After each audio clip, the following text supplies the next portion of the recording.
उजाले उनकी यादों की।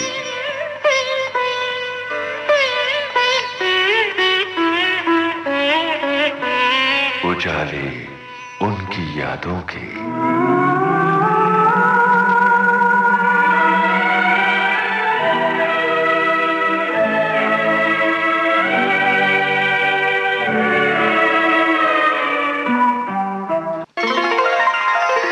अभिनय के आकाश में रोहिणी नक्षत्र की तरह रोशन है रोहिणी हटंगड़ी। अगर कोई जुर्म किया है तो मैंने किया है। पार्वती, हिरासत में लेना होगा तो मुझे लेना पड़ेगा। मेरे पति का इसमें कोई दोष नहीं है।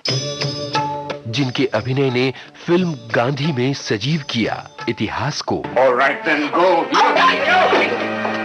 Can you shame? I'm your wife. मुझे सिर्फ 2 किताबें मिल पाई कस्तूरबा पे। हमारी बा मनमाला बेन पारिख ने लिखा था और बा और बापू की शीतल छाया में ये सुशीला बेन नायर ने लिखा था। अभिनय को दिए नए अर्थ। मैं तुम्हारी आंख को क्या हुआ? मर्द ने मारा। वो जब से दूसरी औरत किया है ना, रोज कुछ न कुछ नाटक करता है।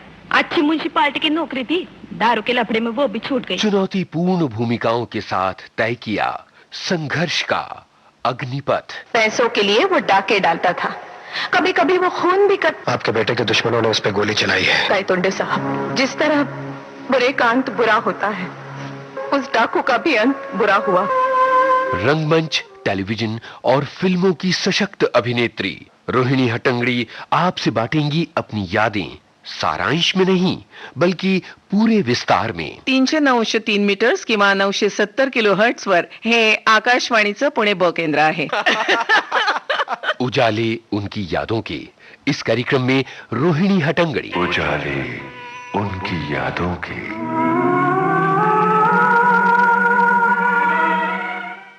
दोस्तों, रोहिणी जी की बातों में बड़ा मजा आ रहा है और हमने उनकी जिंदगी की कई यादें बांटी हैं, लेकिन अफसोस की बात यह है कि अब हम आखिरी कड़ी पर पहुंच गए हैं और कुछ और महत्वपूर्ण फिल्मों की बातें इस कड़ी में रोहिणी जी से करने वाले हैं। वायदे के मुताबिक एक बार फिर रोहिणी जी स्टूडियो में मेरे सामने हैं। रोहिणी जी, जितनी महत्वपूर्ण आपके करियर के लिए गांधी है, उसी साल एक और उतनी ही महत्वपूर्ण फिल्म थी, हालांकि उसमें बहुत बड़ी भूमिका नहीं थी, लेकिन इतनी छोटी सी भूमिका में आपने कमाल किया था, महेश भट्ट की फिल्म अर्थ। हाँ। उसके लिए आपको फिल्म फेयर मिला था बेस्ट सपोर्टिंग एक्ट्रेस का, जो शायद आपका पहला अवार्ड था फिल्म फेयर का। जी, वो भूमिका कैसे मिली थी आपको? असल में उस वक्त मैं महेश भट्ट को जानती भी नहीं थी और महेश भट्ट नाम का एक कोई डायरेक्टर होगा ऐसे ही मेरा वो था। तो मैंने कहीं से सुना, बाद में सुना कि मुझे बिना देखे हुए हैदराबाद में कुछ स्टेटमेंट दिया था महेश भट्ट ने कि रोहिणी हटंगड़ी मेरे फिल्म में काम करने वाली है। मैंने कहा ये क्या बात है। और उसके बाद मुझे एक्चुअली शबाना जी का मैसेज आया था कि महेश भट्ट नाम का एक डायरेक्टर है, वो एक फिल्म बना रहा है, इस पे उस फिल्म में एक रोल है, वो रोल ऑफर करेगा तो ना मत बोलना, अच्छा रोल है। मैंने कहा चलो, शबाना जी ने बोला है तो अच्छा ही रोल होना चाहिए। तो हालांकि वो छोटा ही रोल था, शबाना, स्मिता और कुलभूषण करबंदा। तो मुझे महेश जी कहाँ रहते हैं वो भी मुझे मालूम नहीं था। तो उसमें और एक लड़की थी किरण बैराड़े, जो शबाना की फ्रेंड का रोल कर रही थी। तो वो थिएटर इप्टा में हुआ करती थी वो, तो शी न्यू मी। तो एक दिन मैं ऐसे ही जा रही थी तो अरे रोहिणी कहाँ जा रही है? मैंने कहा अरे महेश भट्ट तुझे ढूंढ रहा है। मैंने कहा हाँ मुझे पता चला, लेकिन वो मुझे मालूम नहीं है। अरे मैं बताती हूँ पता। तो उसने पता बता दिया, मैं अपॉइंटमेंट लेके रखती हूँ तेरी। तो दूसरे दिन की अपॉइंटमेंट भी लेके रखी और मुझे बताया, फोन करके बताया कि रोहिणी ऐसे ऐसे है और 5 बजे तुम चली जाओ वहाँ पे उसके घर पे चली गई। तो महेश भट्ट ने हाय हेलो, फिर वो बाई का रोल है, ये है वो है, हो गया। मैंने कहा चलो अच्छा रोल है, क्योंकि एक ऐसी औरत का रोल था कि जो चाहती है कि अपनी बेटी पढ़ लिखे, मेरे जैसी ना हो।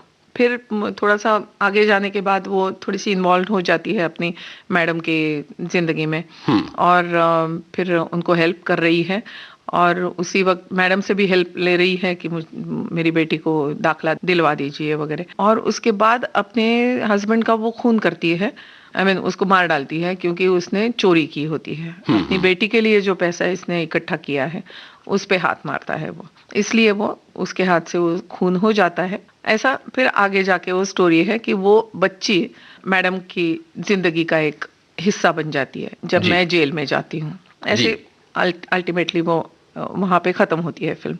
तो ये हुआ, मैंने कहा ठीक है चलो अच्छा है रोल। एक दिन आज शूटिंग है, चलो मुझे कुछ पता नहीं है क्या नहीं है, तो मैंने कहा कॉस्ट्यूम से हाँ वो वहाँ पता मिलेंगे, और बालों का वगैरह वो वहाँ हेयर ड्रेसर है, मेकअप मैन है। मैंने कहा मैं ऐसे ही गई वहाँ पे, तो ये लो ये साड़ी लो। मुझे एक तो पहले डायलॉग दिए जो ठेठ भोजपुरी स्टाइल में थे। मैंने कहा अभी, और ये साड़ी है, और साड़ी 9 यार्ड दी थी मुझे। और फिर मेरा दिमाग चलने लगा। मैंने कहा 9 यार्ड साड़ी बम्बई की झोपड़पट्टी में, और ये ठेठ में ऐसी यूपी की भाषा बोल रही हूँ, कैसे चल सकता है? सवाल ही नहीं उठता। सवाल ही नहीं उठता। मैंने कहा ये तो कुछ गड़बड़ है। फिर मैंने डरते डरते महेश भट्ट से कहा, मैंने कहा ये बीच बीच में थोड़ा सा मराठियत, 9 यार्ड साड़ी दी है तो मराठी है, तो मराठियत दिखाने के लिए कुछ मराठी वर्ड्स बोल दूं क्या?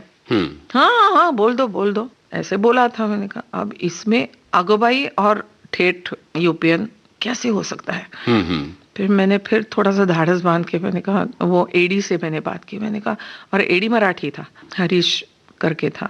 हरीश, मैंने कहा ये ऐसे डायलॉग दिए है और मुझे 9 यार्ड पहनने के लिए बोल रहे हैं, मराठी महाराष्ट्र की बम्बई की झोपड़पट्टी में रहने वाली है। मैंने कहा ये डायलॉग नहीं मैं बोल सकती ना। तो फिर कैसे, थम मैं विचार दो ऐसे करके महेश भट्ट के बाद मैंने कहा महेश जी ऐसा ऐसा है, और नहीं क्या बदलना चाहती हो तुम? मैंने कहा ये पूरी भाषा ही वो कैसे बोलोगी? तो फिर मैंने कहा ये जो होता है मराठी, क्योंकि हम जिस लैंग्वेज में सोचते हैं उसी लैंग्वेज का वो आता है फ्लो। आप दूसरी भाषा बोले तो भी वो ट्रांसलेट करके, आप मेंटली ट्रांसलेट करके आप बोलते हो। तो मैंने कहा ये 7 फेरे वगैरह हमारे यहाँ ज्यादा होता नहीं है। हमारे यहाँ जो कहावतें होती है, पदराची गाठ, सप्तपदी, जिसके साथ 7 कदम चली हूं मैं, ज्याच्या बरोबर 7 पावलं चालली है, ऐसे होते हैं। अच्छा तो तुम क्या वो करोगे? मैंने कहा ये यहाँ पे 7 फेरे है ना, वहां पे मैं पदराची गाठ या जिसके साथ गाठ बांधी हो, ऐसा मैं यूज करना चाहती हूँ। हाँ ठीक है कर लो। मैंने कहा ये भी ऐसे करके मैंने धीरे धीरे वो थोड़ा सा मराठियत उसमें उलाई। अच्छा है हरीश, जो रोहिणी बोल रही है लिख लो। ऐसे करके वो पहला सीन वैसे लिखा। फिर मुझे थोड़ा सा कॉन्फिडेंस आया। मैंने कहा थोड़ा सा वो मराठियत उसमें आ जाए तो लहजे में भी मराठियत आनी चाहिए जी। तो मेम साहब का म्याम साहब, ऐसा थोड़ा सा कैरेक्टर पकड़ रहा था, थोड़ी पकड़ में आ रही थी। तो Mahesh was very happy with it. हाँ तुम ऐसे ही करो। और फिर दूसरे तीसरे दिन जब डायलॉग्स की बारी फिर आई तो महेश ने फिर मेरे हाथ में डायलॉग्स दिया ही नहीं। हरीश वो डायलॉग्स लेके जाओ और रोहिणी क्या कहती है वो लिख लो। तो डायलॉग्स इमीडिएटली वो मैंने मराठी टच वाले कर दिए। और आखिरी सीन में जो लॉकअप में जो मिलने के लिए आती हैं शबाना, वो तो डायलॉग्स लिखे ही नहीं थे।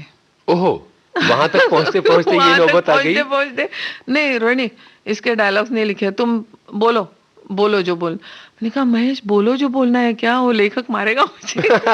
असल में बाद में बी आर इशारा जी के साथ भी मैंने काम किया। वो डायलॉग्स तो बी आर इशारा जी ने लिखे थे। मैंने बाद में माफी मांगी बी आर साहब, मैंने कहा आई एम सो सॉरी, मैंने आपके सारे डायलॉग्स चेंज कर दिए।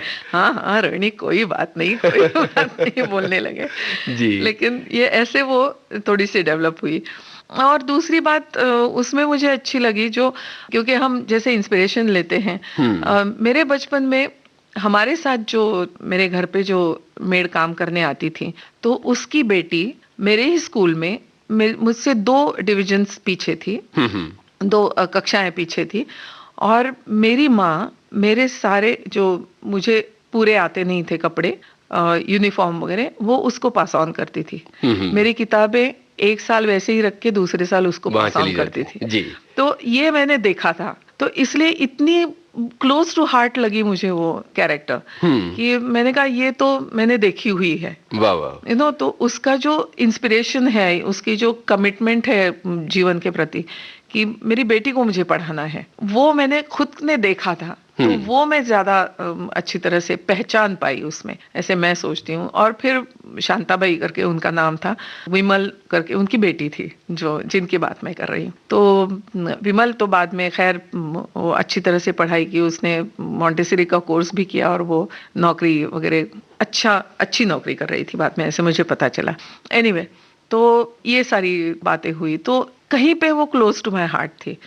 और फिर उनका जो वो होता है ना, 9 यार्ड साड़ी अगर आप ऐसे ही करके काम करो, तो उससे भी पहले मैंने सांगुना में भी 9 यार्ड साड़ी, तो वो हैंडल कैसे करनी है वो भी थोड़ा सा वो शांताबाई से ही सीखी थी। मैंने कहा शांताबाई तुम काम करती हो तो साड़ी नहीं तुम्हारी गीली हो जाती है, क्या करती हो? तो उसने कैसे ऊपर बांधना है वो मुझे बताया था, तो उससे ही मैं सीखी थी सारा वो मैनरिज्म और वो सारी चीजें। जी। क्या आपको लग रहा था कि ये रोल इतना महत्वपूर्ण बन जाएगा? नहीं, उस वक्त नहीं लगा था, लेकिन एक दिन मुझे किसी ने बताया कि रोहिणी एक बार अर्थ जाके तुम सिनेमा हॉल में देखो। और मैंने कहा ऐसे क्यों? रिस्पॉन्स देखो वहां का। मैंने कहा देखते हैं। मैं गई और उसमें मेरा एक सीन था जो शबाना जी के यहाँ मैं काम कर रही हूँ। स्मिता जी के यहाँ कुलभूषण खरबंदा जो शबाना जी के हस्बैंड हैं, वो उनका अफेयर चल रहा है, तो वो वहां जाके रह रहे हैं। तो चाबियां देने के लिए मैं वहां गई हूँ, ऐसा कुछ सीन था कि मुझे शबाना जी भेजती हैं। और वहां पे मैं उसको देखती हूँ औरत को, और एकदम चिढ़ती हूँ कि ये इनके गृहस्थी में खलल डालने वाली ये औरत है। और वहां पे मैं वो बोल देती हूँ, सेंटेंस बोल देती हूँ जो महेश जी का अपना ही लिखा हुआ था कि अरे खाना छीन लो, रोटी छीन लो, खाना छीन लो, मर्द काय को छीनती हो। ऐसे करके मैं गुस्सा होके, और इंटरवल था, तो जैसे ही मैंने स्क्रीन पे वो सीन आया और मैं मर्द काय को छीनती हूँ और तालियां, क्या बात है और मैं ये क्या हुआ देखा व्हाट अ रिस्पॉन्स वहां पे, आई मीन सिनेमा हॉल में। बिल्कुल बिल्कुल, बहुत बढ़िया रिस्पॉन्स। तब मुझे पता चला मुझे क्यों बोला था कि तुम जाके देख लो जरा सिनेमा हॉल में इस फिल्म का गाना सुनते हैं यहाँ पर, फिल्म अर्थ का। मुझे लगता है कि शायद आप जगजीत सिंह की ही कोई रचना सुनना चाहेंगे। तुम इतना जो मुस्कुरा रही हो, तुम इतना जो मुस्कुरा रहे हो,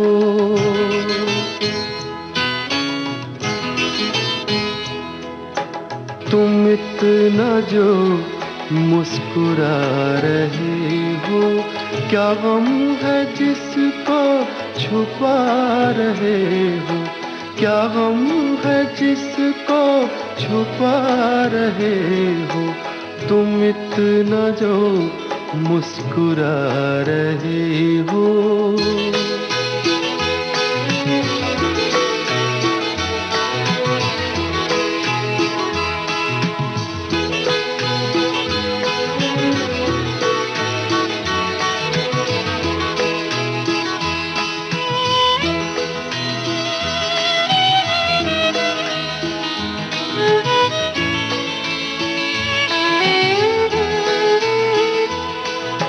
आँखों में नमी हंसी लबों पर,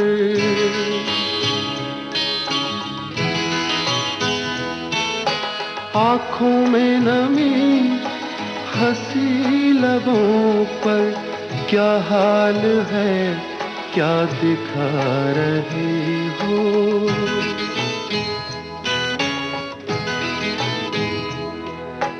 क्या हाल है क्या दिखा रहे हो, क्या गम है जिसको छुपा रहे हो, तुम इतना जो मुस्कुरा रहे हो।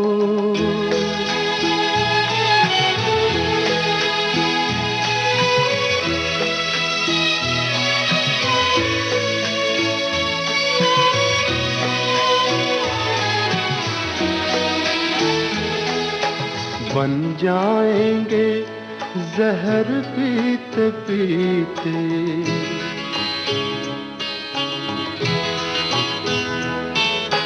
बन जाएंगे जहर पीते पीते, ये आश्क जो पीते जा रहे हो, ये आश्क जो पीते जा रहे हो।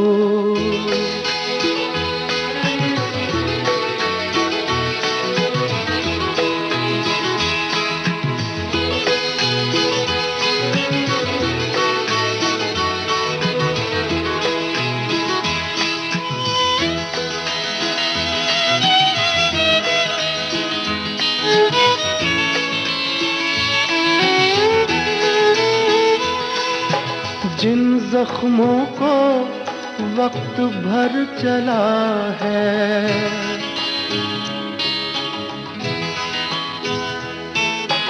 जिन जख्मों को वक्त भर चला है, तुम क्यों उन्हें छेड़े जा रहे हो?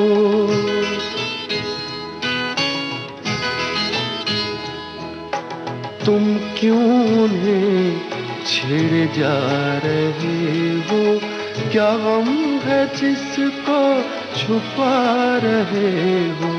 तुम इतना जो मुस्कुरा रहे हो।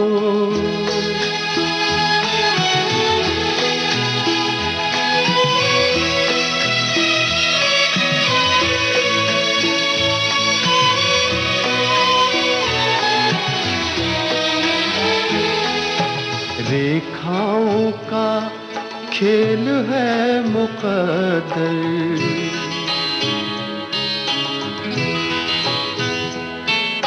रेखाओं का खेल है मुकद्दर, रेखाओं से मात खा रही हो।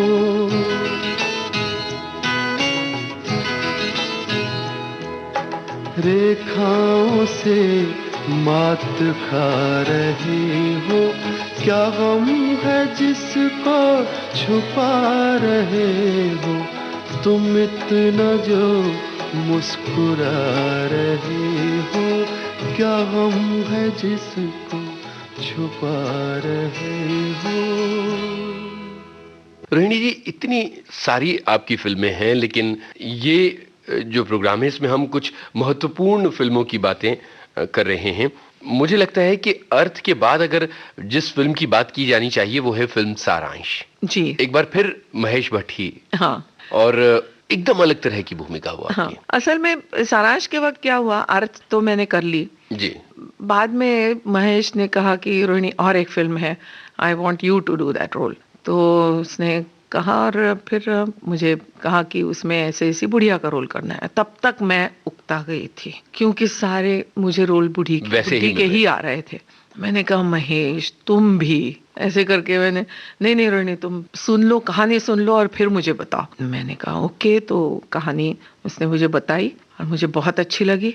मैंने कहा ये तो हीरोइन ही है, बुड्ढा बुड्ढी उसके फिल्म के, और बहुत अच्छी कहानी लगी मुझे। तो मैंने कहा हाँ चलो ठीक है, मैं कर लेती हूँ। और उसके बाद उसमें ये भी हुआ था कि राजश्री प्रोडक्शंस वो प्रोड्यूस करने वाले थे, यानी वो हैंडल कर रहे थे, आई थिंक हाँ राजश्री का ही था वो। तो वो करने वाले थे और मैंने बाद में सुना कि वो चाह रहे थे कि संजीव कुमार उसमें काम करे। और संजीव कुमार की मैं बहुत बड़ी फैन बहुत बड़ी, यानी बहुत बड़ी फैन जी। क्योंकि अनोखी रात देख चुकी थी, फिर आंधी, खिलौना, इतनी सारी फिल्में देख चुकी थी। मैंने कहा इस आदमी के साथ काम करना ही है, इस एक्टर के साथ काम करना है, ऐसे इतनी बड़ी फैन थी मैं। तो खैर बाद में थोड़ा सा जो महेश जी चाह रहे थे कि कोई नया वाला हो उसमें, जो कैरेक्टर बिलीवेबल रहे जी। यू नो, अगर संजीव कुमार जी करते बहुत अच्छा करते, वो तो सवाल ही नहीं उठता है, लेकिन वो अपना स्टारपन वहां उसमें लेके आते, साथ में लेके आते, और वो बिलीवेबल जो कहते हैं ना, तुम्हारी मेरी कहानी नहीं लगती, ऐसे महेश को लग रहा था। तो इसलिए फिर उसने जब वो ना कह रहे थे, राजश्री वाले थोड़ा सा प्रेशराइज कर रहे थे, और एन वक्त पे उसको अनुपम मिला। तो अनुपम तो नेशनल स्कूल ऑफ ड्रामा से ही है, तो आई न्यू अनुपम उससे पहले। आई मीन हेलो हाय ही हुई थी, हमारी साथ में तो काम नहीं किया था, लेकिन मुझे मालूम था, मैंने काम देखा था उनका। तो वो आए थे और फिर वापस एक बार अमाला लाना, शी वॉज डूइंग कॉस्ट्यूम्स, बहुत बढ़िया कॉस्ट्यूम्स से उसको गेटअप इतना अच्छा आया था मेरे कैरेक्टर को जी। तो खास करके वो ब्लाउज के ऊपर जो मैंने स्वेटर पहना था ना, मैंने कहा this is a master stroke मैंने इतना कॉम्प्लीमेंट किया था अमाल को उस पे। मैंने कहा ये तो मास्टर स्ट्रोक है। आई सेड इससे कैरेक्टर मेरी बन रही है पूरी।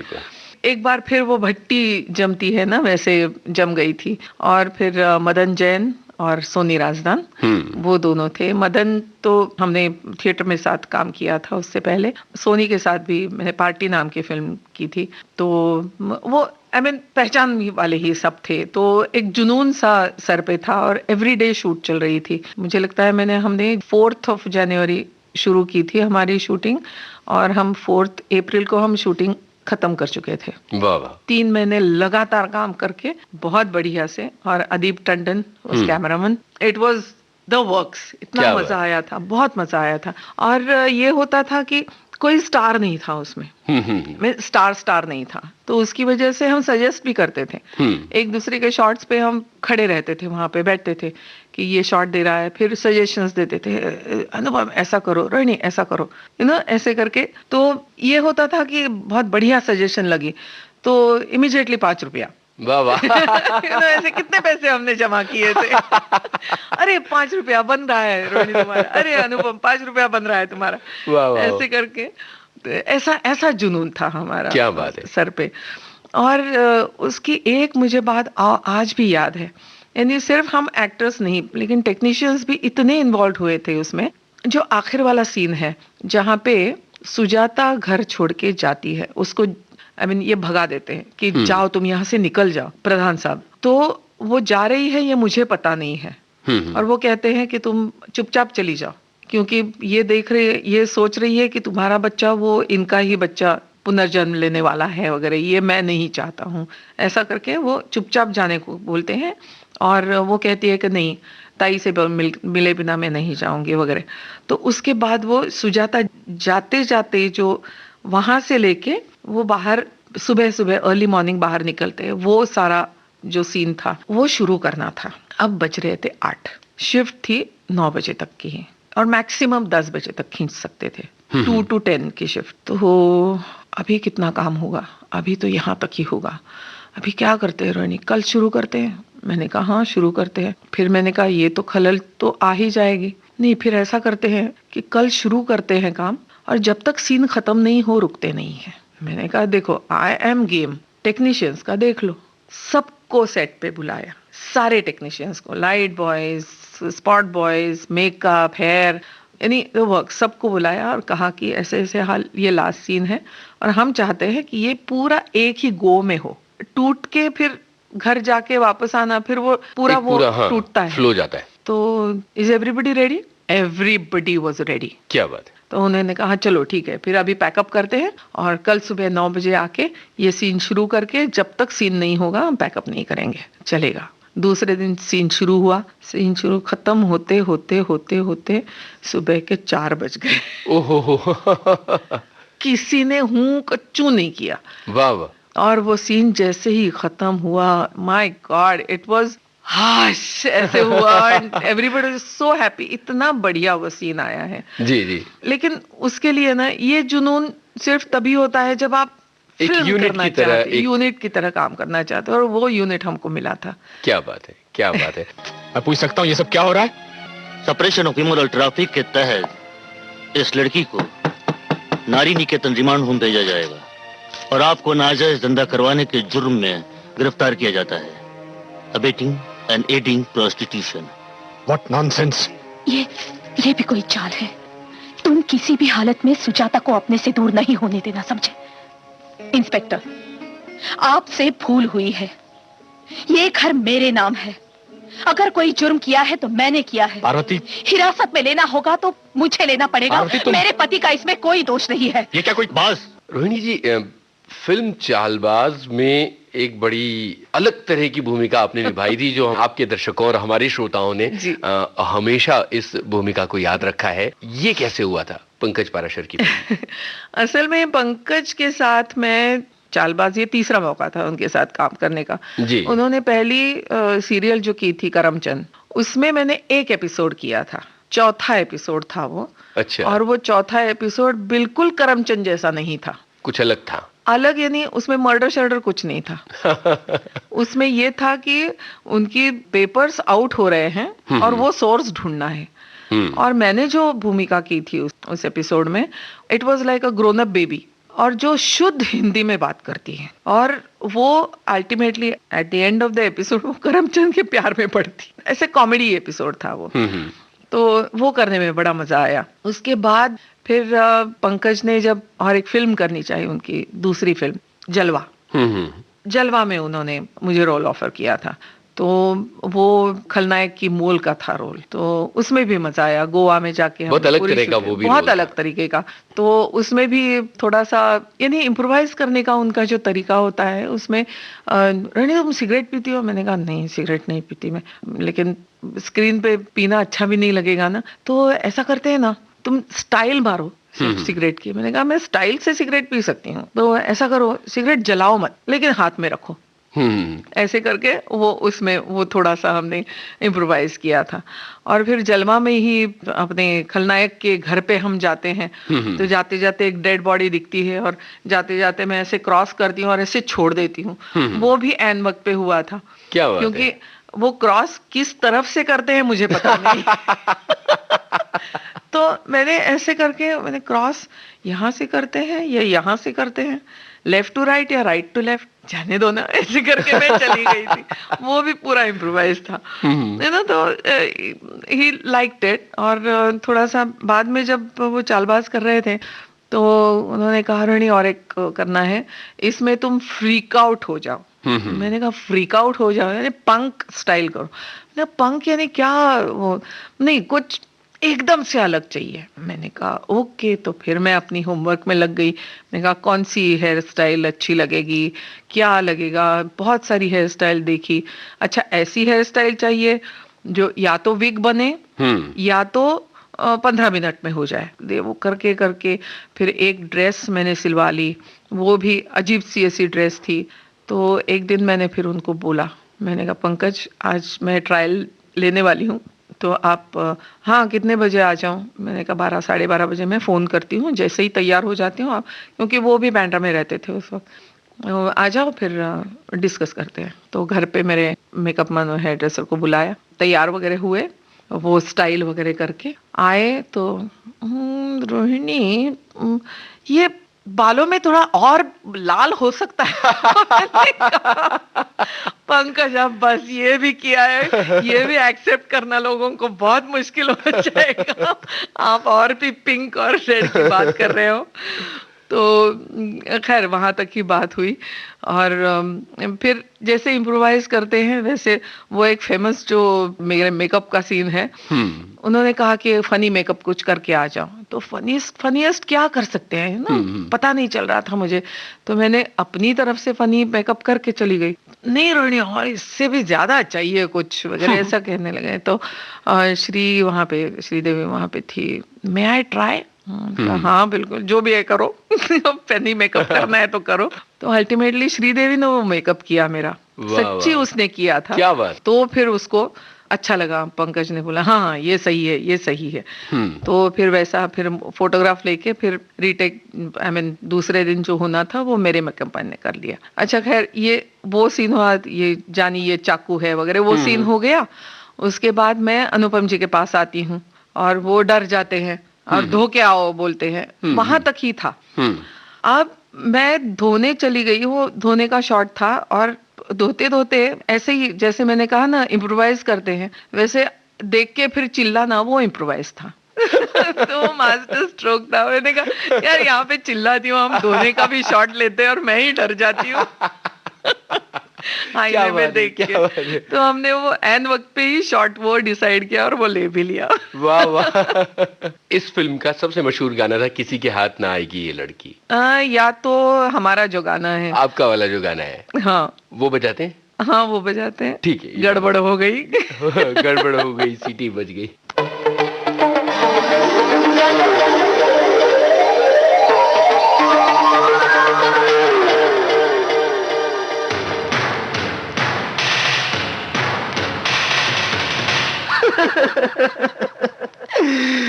सोचा था क्या क्या हो गया, क्या हो गया, ढूंढो मुझे मैं कहीं खो गया।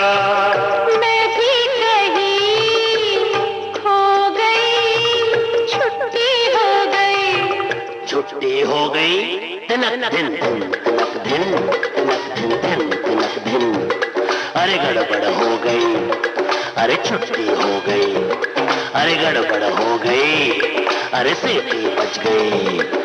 अरे रर मुझको संभालो मैं चला, गड़बड़ हो गई, सीटी बच गई। अरे रर मुझको संभालो मैं चला, रोक सको तो रोक लो ओ सालो मैं चला। गड़बड़ हो गई, अरे सीटी बच गई।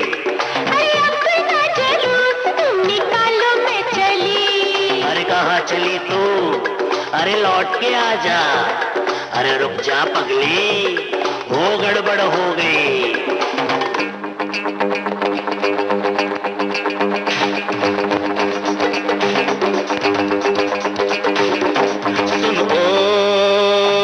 सुन ओ भतीजी, क्या चाचा जी आए चक्कर, मारो टक्कर, तन मन डोले, मन क्या बोले, जान बचाओ, लो पी जाओ। इसमें क्या है तुम्हें पता है, पी के मरूं क्या, ये बेबी और करूं क्या, मेरे सर पे ठंडा पानी डालो मैं चला। गड़बड़ हो गई, अरे सीटी बज गई। अरे अरे मुझको संभालो मैं चला, अरे रोक सको तो रोक लो ओ सालो मैं चला।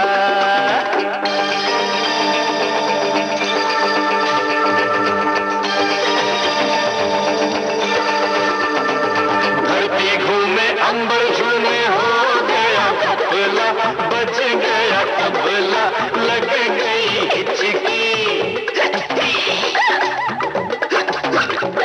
और बच गई सीटी।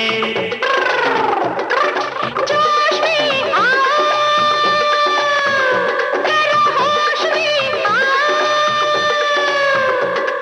मुझको चढ़ गई, महंगी पड़ गई, वैद्य बुलाओ। ऐसा करो बलमा, तुम मर जाओ।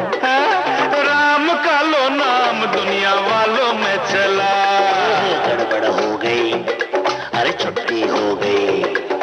अरे अरे मुझको संभालो मैं चला, अरे रोक सको तो रोक लो ओ सालो मैं चला।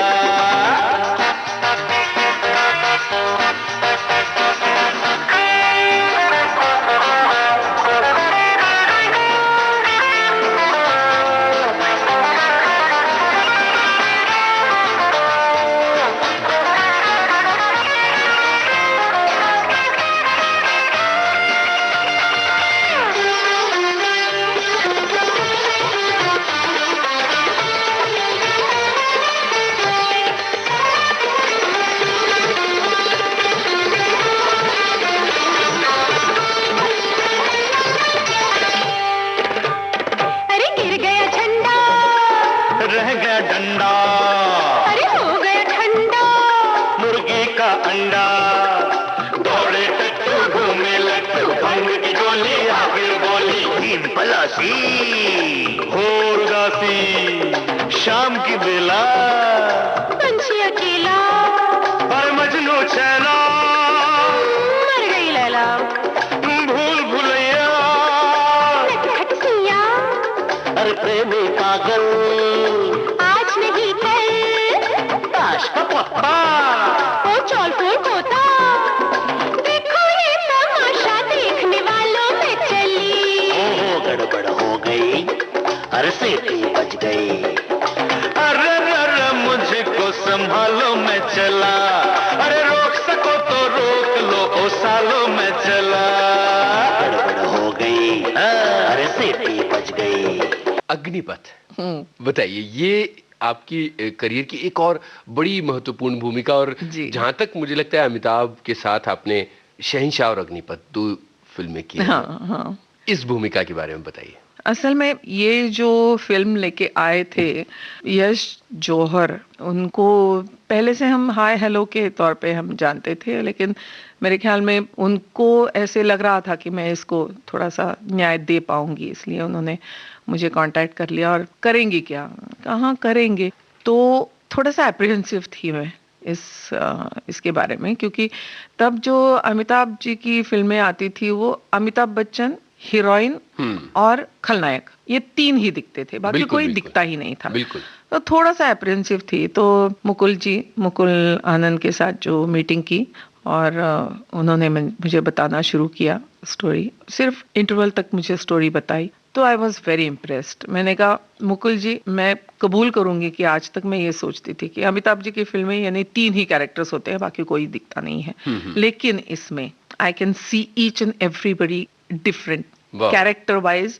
मैंने कहा इंस्पेक्टर भी याद रहता है, कमिश्नर भी याद रहता है, बिल्कुल बिल्कुल। मिथुन जी की कैरेक्टर भी याद रहती है, यानी हीरोइन भी, बहन भी, और खलनायक में भी सिर्फ कांचा चीना नहीं लेकिन बाकी सब भी साफ साफ कैरेक्टर वाइज आपको दिख रहे हैं अभी। जी जी। तो I would like to do this film, क्योंकि तब तक मैं थक चुकी थी माँ के रोल्स करते हुए। बिल्कुल बिल्कुल। तो मैंने कहा हाँ करूंगी मैं ये, और फिर वो स्टार्ट हुई हमारी फिल्म। और पहले तो हमने ये सोचा था कि ये मास्टर की बीवी है तो थोड़ी सी एजुकेटेड होगी, और मैं वैसा गेटअप करके एजुकेटेड लेडी थोड़ी सी लगे, ऐसा गेटअप करके हमने एक सीन किया था उसमें।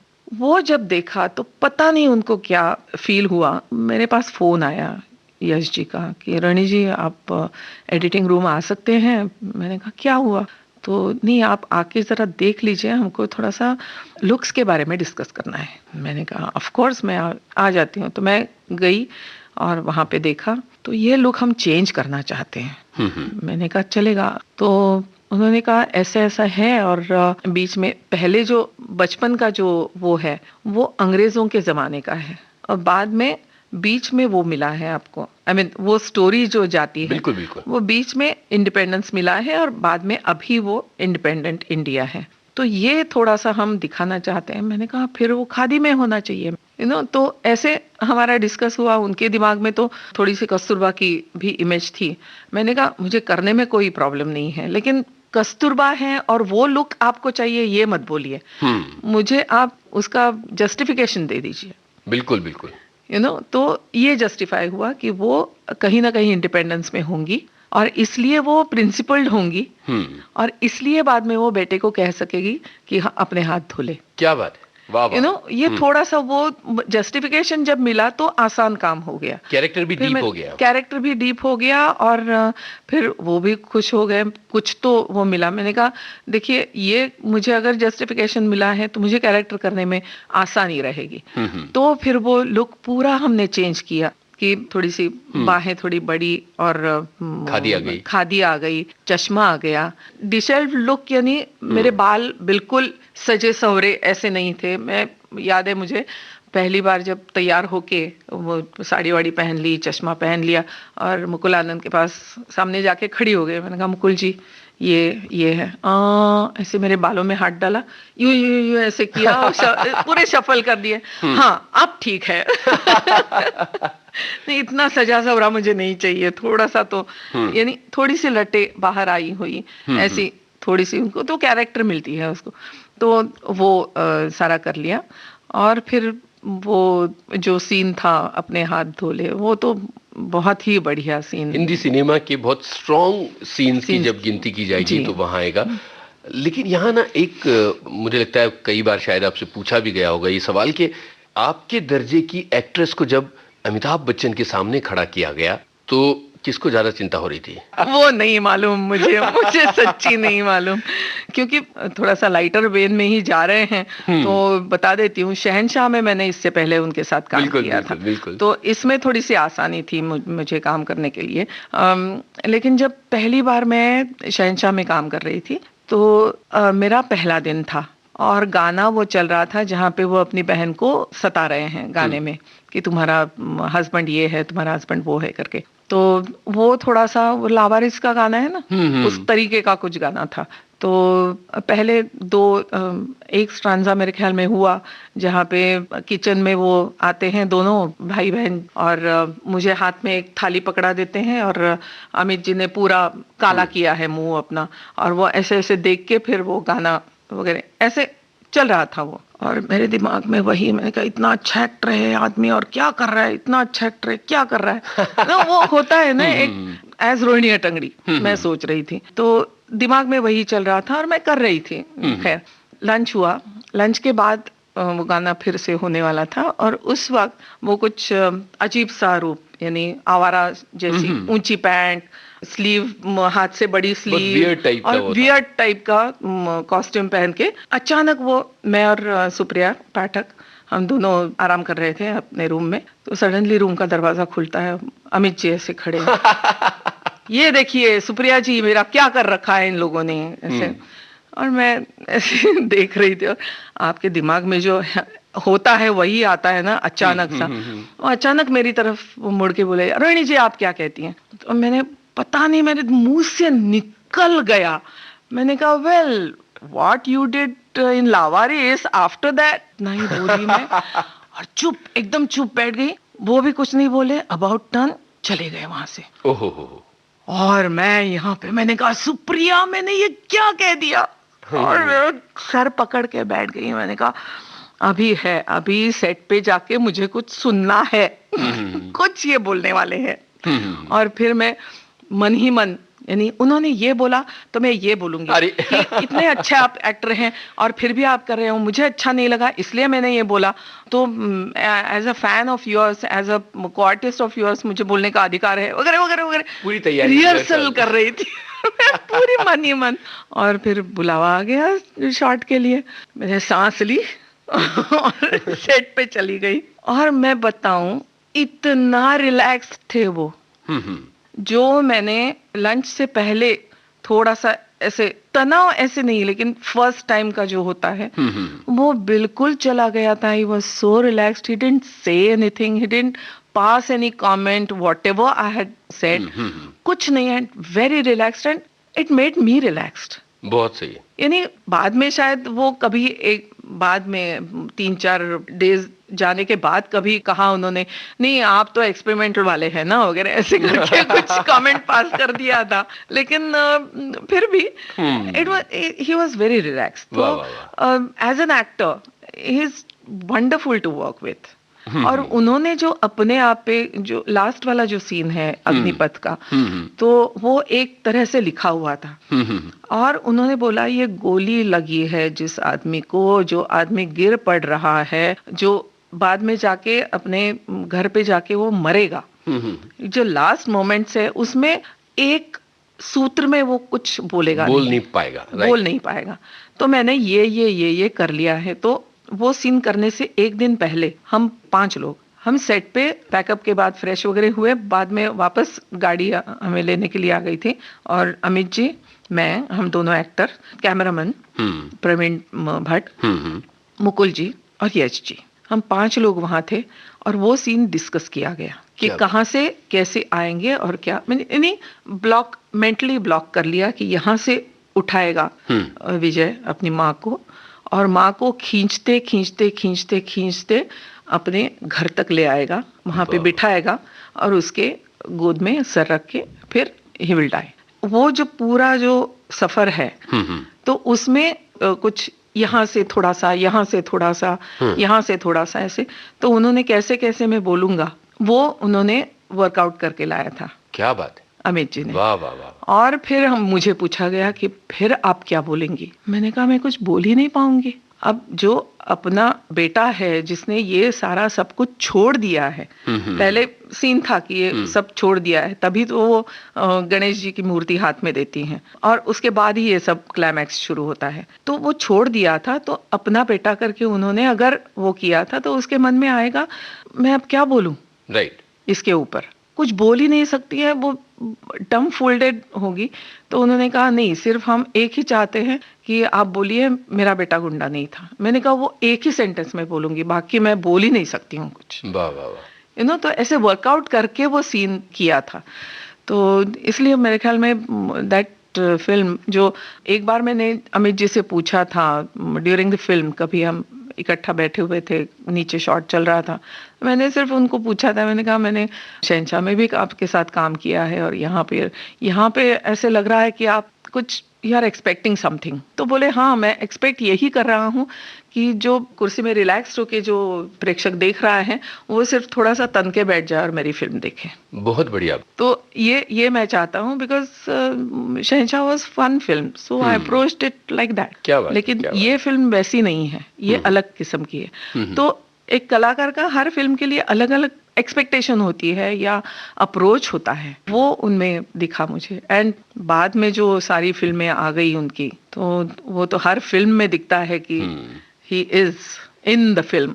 क्या बात, क्या बात। रोहिणी जी, जब आपको ये पता चला कि अग्निपथ दोबारा बनाई जा रही है, तो मन में पहला विचार क्या आया था? कुछ ऐसे बहुत ज्यादा मैंने उस पे सवाल भी नहीं किया था कि कैसे बनाई जा सकती है, because every director has got its own approach, you know, her film को देखने का। और आज के ज़माने में जैसे डॉन जो बनी है, वो उस ज़माने की अलग सी वो थी, इस ज़माने में अलग, क्योंकि वैसे तो देवदास 3 बनी है। हर फिल्म का एक अपना अप्रोच है, तो मेरे ख्याल में उस डायरेक्टर का अपना एक अप्रोच होगा।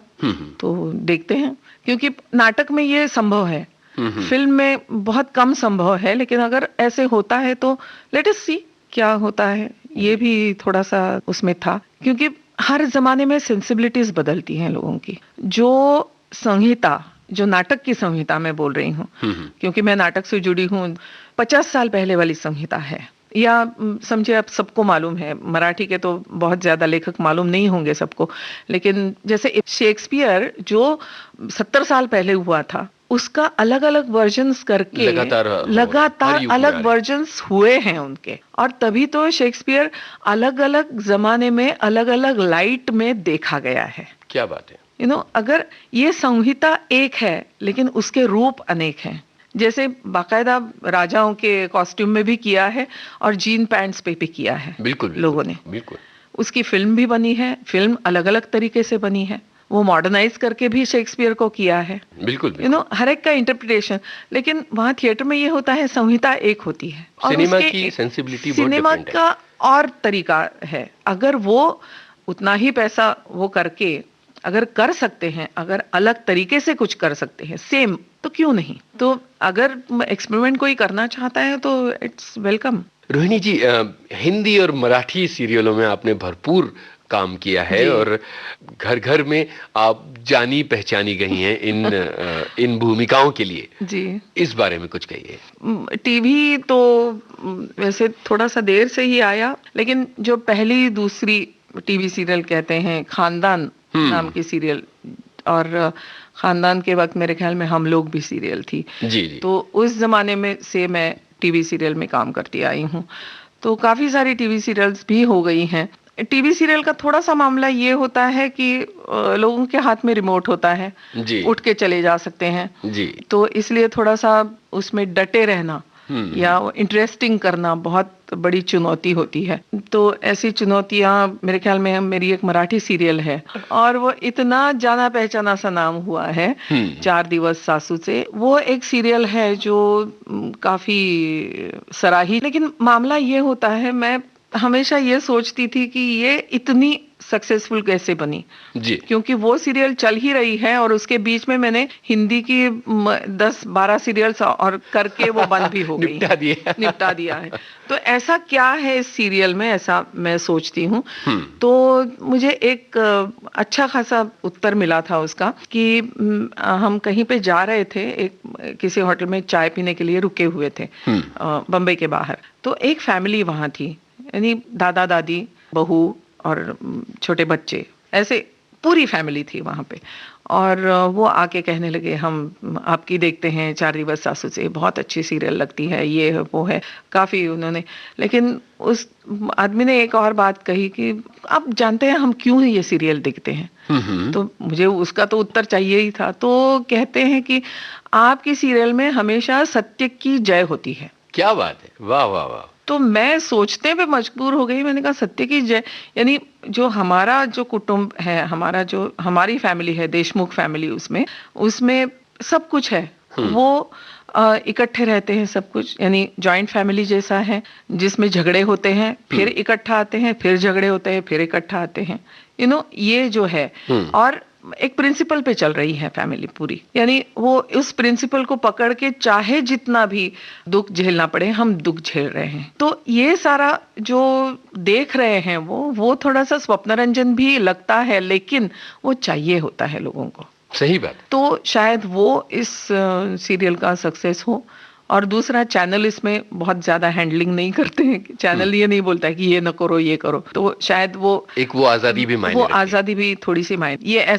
ये दादी कितने साल की है ऐसा जहाँ, हालांकि मैं दादी हो चुकी हूँ उसमें, तो कितने साल की है ये सवाल तो नहीं उठता है, क्योंकि इंटरेस्टिंग है इसलिए शायद। तो वो थोड़ा सा लोगों का ध्यान भी रखना पड़ता है। थिएटर हर साल आप लगातार करती आई हैं, मेरे ख्याल से शायद 40 बरस से ऊपर हुआ होगा नियरली। कितना बदलते हुए आपने थिएटर को देखा है, और थिएटर आपकी एक्टिंग की जरूरतों को किस तरह से पूरा कर रहा है? थिएटर तो बदलेगा ही, क्योंकि कम से कम मराठी में मैं ये कह सकती हूँ कि जो पैरेलल थिएटर चल रहा है, सो कॉल्ड एक्सपेरिमेंटल थिएटर चल रहा है, हर तरफ ये देखा गया है पूरी दुनिया में, जो एक्सपेरिमेंट्स होते हैं थिएटर में वो छोटे पैमाने पर होते हैं, जैसे लैब में एक्सपेरिमेंट्स होते हैं वैसे होते हैं। और वो एक्सपेरिमेंट्स अगर सक्सेसफुल हो गए तो वो फिर दुनिया के सामने आते हैं। बिल्कुल बिल्कुल। ऐसे अनसक्सेसफुल भी एक्सपेरिमेंट्स होते हैं, वो भी होना जरूरी है। जी। और वो कुछ लोग कर रहे हैं, इसलिए कमर्शियल थिएटर पनप रहा है। तो उसकी वजह से ये हो रहा है कि आज का जो काम है एक्सपेरिमेंट थिएटर पे, वो कल जाके पॉपुलर होगा, और फिर एक्सपेरिमेंट थिएटर है वो थोड़ा सा खाली लगेगा, फिर वहां पे और किस्म के एक्सपेरिमेंट्स होंगे। तो ऐसे लगता है कि अभी बंद हो गया थिएटर। तो ऐसा थिएटर में, और थिएटर ने तो मेरे ख्याल में जब तक आदमी जिंदा है तब तक थिएटर जिंदा रहेगा, क्योंकि थिएटर के लिए मीडियम क्या है, सिर्फ अपना शरीर है जी, बाकी किसी की जरूरत नहीं है वैसे देखा जाए तो मेरे ख्याल में वो जाएगा नहीं कहीं।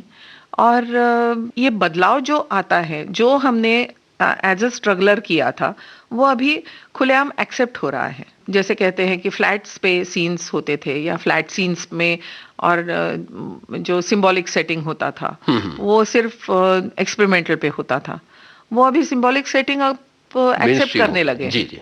वो पॉपुलर थिएटर में गया है। तो अभी हम कुछ और रास्ता निकालेंगे और दूसरा कहीं कुछ करके देखेंगे। तो एक अपने दिल में जो बात है वो कहने का ये एक तरीका है, अलग अलग किस्म से। तो ये तो कहीं जाएगा नहीं। रोहिणी जी, पूरे इंटरव्यू का एक सबसे बड़ा सवाल जो मैंने सबसे आखिर के लिए बचा के रखा था, वो ये है कि हिंदुस्तानी सिनेमा में एक बहुत समर्थ अभिनेत्री के लिए बहुत स्ट्रॉन्ग रोल्स की गुंजाइश इतने लंबे समय में इतनी कम क्यों देखी गई है? आपके करियर को ही अगर फोकस में रख के देखें तो भी आपके साथ आपको इतनी कम चुनौतियां क्यों दी गई, जबकि आप इतने बड़े कैलिबर की एक्ट्रेस रही हैं? क्या हिंदुस्तानी सिनेमा एक बड़ी एक्ट्रेस के लिए स्ट्रॉन्ग महिलावादी भूमिकाएं देने से बचता रहा है? बहुत कठिन सवाल है वैसे, इसीलिए सबसे आखिर में आया। हाँ, मैं अपने आप को सशक्त अभिनेत्री तो कहूंगी कि मैं काफी दिल लगा के, मन लगा के, अभ्यास पूर्ण रोल्स करती हूँ जब मुझे मिलता है। ये अंडरलाइन सवाल अंडरलाइन है, क्योंकि मैंने बिल्कुल शुरू से देखा है कि ये जो कमर्शियल प्रोड्यूसर्स हैं, कोई एक ही पंकज पराशर मिलता है आपको, जो आपको चालबाज भी देगा, जो आपको जलवा भी देगा। और ऐसे बहुत कम प्रोड्यूसर्स है, जैसे गुल आनंद जो मुझे हीरो हीरालाल देगा। ऐसे कम प्रोड्यूसर्स हैं जो रिस्क लेना चाहते हैं जी। अभी लेते होंगे मुझे पता नहीं है, लेकिन उस जमाने में रिस्क लेने वाले बहुत कम मिले हैं मुझे। तो इसलिए शायद आई वाज स्टक टू माँ के रोल्स। बहुत कम रोल्स ऐसे हैं जो माँ से अलग है। यानी शुरू में तो ये होता था कि मुझे चलो माँ के रोल्स ही दे दो, लेकिन कुछ बुरी माँ का रोल तो दे दो। कुछ अलग शेड करूं। शुरू में तो बस वही माँ के रोल्स, गाजर का हलवा वाले रोल्स मिलते थे। एक एक्ट्रेस के लिए आप या आपकी समकालीन, आपकी हम उम्र या बाद की अभिनेत्रियों के लिए कितनी बुरी स्थिति है बतौर प्रोफेशनल एक्टर? नई चुनौतियां नहीं होने की वजह से, जो एक ही एक तरह का काम लगातार जीवन भर करते रहने से वो जो समस्या होती है कि नई चुनौतियां और पावरफुल जो किरदार हैं वो नहीं मिलते, तो कितनी भूख बाकी रह जाती है अच्छी एक्ट्रेस तो बहुत बाकी रह जाती है। आई वॉज ब्लेस्ड दैट मुझे ऐसे लगता है मुझे एक वरदान ही मिला था थिएटर का, कि मैं थिएटर से भी जुड़ी रही। क्योंकि वहां पे जो, जैसे डॉक्टर लागू बोलते थे कि हिंदी फिल्मों में काम करके जो जंग लग जाता है ना दिमाग में, वो थिएटर में आके हम निकाल देते हैं। जी। तो थोड़ा सा वो वैसे ही मुझे लगता है कि थिएटर करना यानी थिएटर से जुड़े रहना, और कम से कम एक प्ले तो मैंने हर साल में किया बिल्कुल है। बिल्कुल जी। तो वो करना बहुत जरूरी है, क्योंकि वहां वही सेम रोल्स करके आप उसी में इतने वो हो जाते हैं, यू कांट ग्रो, आप बढ़ नहीं सकते आगे। तो वो आगे बढ़ने के लिए आपको कुछ और करना जरूरी है, और वो मेरे लिए थिएटर था। क्या बात है। और है बहुत और रहेगा। आखिरी बात, अपने श्रोताओं से क्या कहना चाहेंगी इस इतनी लंबी बातचीत और इतनी जिंदा दिल बातचीत के आखिर में? हमेशा यही कहा जाता है, जो बाल गंधर्व जी से कहते आए हैं, कि प्रेक्षक माँ बाप होते हैं हमारे। तो प्रेक्षकों से अब मैं क्या कहूँ कि ऐसे ही कलाकारों को अगर बढ़ावा देते रहे तो अच्छा लगेगा। जो नए नए लोग आए हैं उनको भी बढ़ावा दें तो अच्छा लगेगा, और जो इस फील्ड में आना चाहते हैं उनके लिए मैं ये कहूँगी कि मेहनत को पर्याय नहीं है, मेहनत करना बहुत ज़रूरी है, वेट करना बहुत ज़रूरी है। यानी आपको अगर मेहनत आपने की तो आपको फल इमीडिएटली मिलेगा, ये नहीं हो सकता है, ये चुटकी भर में नहीं मिलता है, बहुत से ये थोड़ा सा लंबा खींच जाता है, और वो खींचने के लिए आपके पास पेशेंस चाहिए, बहुत ज्यादा पेशेंस चाहिए। लेकिन एक ना एक दिन आपको जरूर मिलेगा जो आपको चाहिए, अगर आप डटे रहें। क्या बात है रोहिणी जी, बहुत मजा आया आपसे इस बातचीत में, बहुत एनलाइटनिंग भी रही। बहुत बहुत धन्यवाद हमें समय देने के लिए। मैं भी बहुत सारी बातें ऐसे की है, शायद मैंने पहली बार की है यहाँ, और नेशनल मीडियम पे की है, तो मुझे भी बहुत अच्छा लगा यहाँ आके, और काफी सारी बातें ऐसी है जो शायद लोगों ने पहली बार सुनी होगी। क्या बात है, बहुत बहुत धन्यवाद। धन्यवाद। उजाले उनकी यादों की, इस कार्यक्रम में अपनी यादों के उजाले बांट रही हैं टेलीविजन, फिल्मों और रंगमंच की जानी मानी अभिनेत्री रोहिणी हट्टंगडी। इनसे बातचीत की है आपके इस दोस्त यूनुस खान ने। रिकॉर्डिंग इंजीनियर शशांक काटदरे, संयोजिका तनुजा कानड़े। इस कार्यक्रम को विविध भारती की ओर से प्रस्तुत कर रही हैं कल्पना शेट्टी। उजाले उनकी यादों के।